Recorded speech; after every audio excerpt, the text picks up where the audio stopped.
भाजपच्या प्रदेशाध्यक्षपदी माजी मंत्री आणि सध्याचे कार्याध्यक्ष रवींद्र चव्हाण यांची निवड करण्यात आली आहे। 1 जुलै रोजी या संदर्भात मुंबईमध्ये अधिकृत घोषणा करण्यात येणार आहे।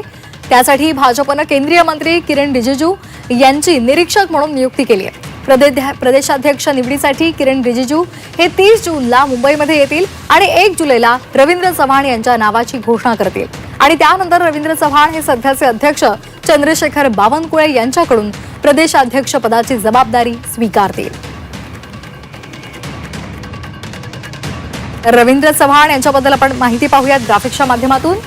रवींद्र चव्हाण भाजपचे कार्यकारी प्रदेशाध्यक्ष आहेत। डोंबिवली विधानसभा मतदारसंघातून ते विजयी झालेत।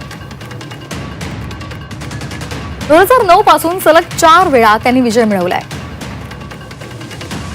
एकनाथ शिंदेच्या सरकारमध्ये ते कॅबिनेट मंत्री होते। शिंदे सरकारमध्ये सार्वजनिक बांधकाम मंत्री म्हणून सुद्धा त्यांनी काम पाहिले।